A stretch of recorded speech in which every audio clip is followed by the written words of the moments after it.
सिंह राशी म्हणजे सूर्याची संतती, तेज, सामर्थ्य आणि राजसत्ता ज्यांच्या रक्तात असते अशी ही रास मानली जाते.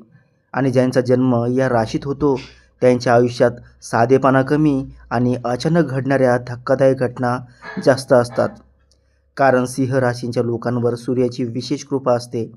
आणि सूर्य जसा कधी शांत तर कधी प्रखर असतो, तसंच या राशीच्या लोकांचं आयुष्यही अनेकदा आश्चर्यकारक वळणाने भरलेलं असतं. पण यावर्षी गुढीपाडव्याच्या आसपास ग्रहांची जी विशेष स्थिती तयार होत आहे, ती सिंह राशींच्या आयुष्यात एक विलक्षण अध्याय सुरू करणार आहे. गुरूंची अनुकूल दृष्टी, शनिदेवाचा कर्मफळ देणारा काळ आणि चंद्राची प्रखर ऊर्जा या तिन्ही गोष्टी एकत्र येऊन सिंह राशींच्या लोकांसाठी अशी परिस्थिती तयार करणार आहेत की काही दिवस त्यांना वाटेल की आयुष्य पूर्णपणे उलथून गेलं आहे. पण त्या उलथापालथीमागे एक मोठे दैवी रहस्य दडलेलं असेल. आणि त्या रहस्यामागे असतील श्री स्वामी समर्थ. कारण अनेक वर्षांपासून ज्यांनी मनापासून प्रार्थना केली आहे, ज्यांनी संकटातही देवाचं नाव सोडलं नाही, ज्यांनी अन्याय सहन केला पण चुकीचा मार्ग निवडला नाही, अशा सिंह राशींच्या लोकांसाठी स्वामी समर्थ स्वतः मार्ग तयार करणार आहेत. ही कथा आहे एका अशा सिंह राशींच्या व्यक्तीची ज्याचं नाव होतं अमोल. अमोल साधा माणूस होता, पण त्याच्या आयुष्यातील संघर्ष साधे नव्हते. लहानपणापासूनच त्याला अनेक अडचणींना सामोरं जावं लागलं होतं.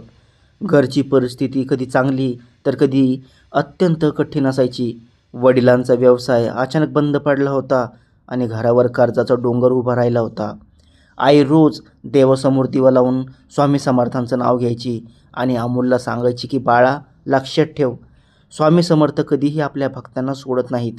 पण अमोल मोठा होत गेला तसा त्याला जीवनाची कठोर वास्तवता दिसू लागली.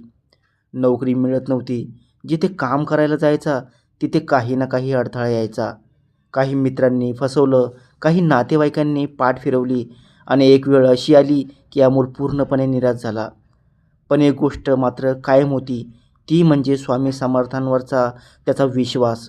रोज सकाळी तो उठून स्वामींच्या फोटोसमोर नमस्कार करायचा आणि मनात म्हणायचा की स्वामी, जर खरंच तुम्ही आहात तर एक दिवस माझ्या आयुष्यातही प्रकाश आणा. आणि मग एक दिवस असा आला जो त्याच्या आयुष्याचा सर्वात मोठा टर्निंग पॉईंट ठरणार होता. तो दिवस होता गुढीपाडव्याच्या आधीचा. त्या दिवशी घरात अचानक मोठा वाद झाला. एका नातेवाईकाने अमोलवर खोटा आरोप केला आणि सगळ्यांसमोर त्याचा अपमान केला. घरात इतका मोठा तमाशा झाला की अमोलला काही क्षणासाठी वाटलं की आता सगळं संपलं.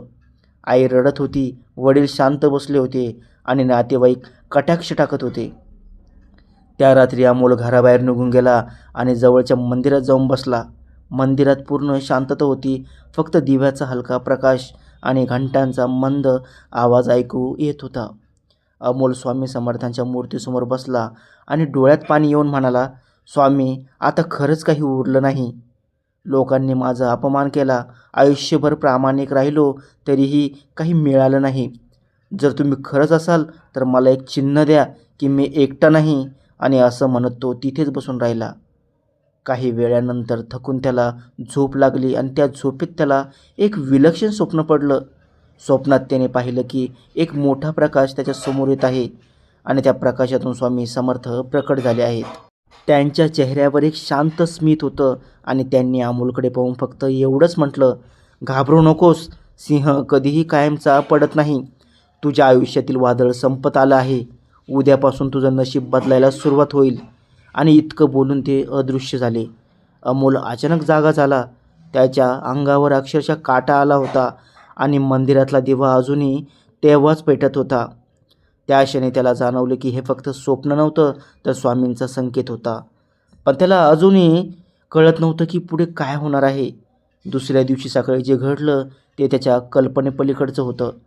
कारण पहाटेच त्याच्या मोबाईलवर एक फोन आला आणि तो फोन एका जुन्या ओळखीच्या व्यक्तीचा होता, ज्याच्याशी अनेक वर्षापासून संपर्कच नव्हता. त्या व्यक्तीने अमोलला सांगितलं की त्याने एक नवीन व्यवसाय सुरू केला आहे आणि त्याला विश्वासू माणसाची गरज आहे. आणि अचानक त्याला अमोलची आठवण झाली म्हणून त्याने फोन केला. अमोल काही क्षण शांत राहिला, कारण इतक्या दिवसांनी अचानक आलेली ही संधी त्याला स्वामी समर्थांच्या स्वप्नाची आठवण करून देत होती. पण खरी गोष्ट अजून बाकी होती, कारण त्या रात्री अमोलला आणखी एक विलक्षण स्वप्न पडलं. त्या स्वप्नात त्याने पाहिलं की एक मोठं मंदिर आहे आणि त्या मंदिराच्या दरवाजावर गणपती बाप्पाची भव्य मूर्ती आहे. संपूर्ण मंदिरात तेजस्वी प्रकाश पसरलेला आहे आणि त्या प्रकाशातून गणपती बाप्पा जणू जिवंत होऊन त्याच्याकडे पाहत आहेत.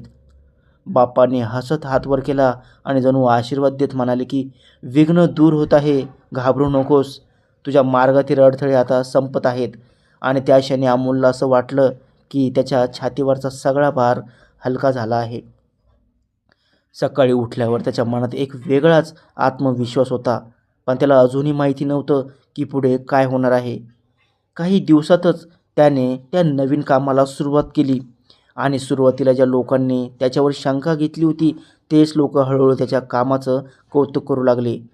जिथे आधी अपमान झाला होता तिथेच आता सन्मान मिळू लागला. काही महिन्यामध्येच परिस्थिती पूर्णपणे बदलली. घरातील कर्ज हळूहळू फेडलं जाऊ लागलं.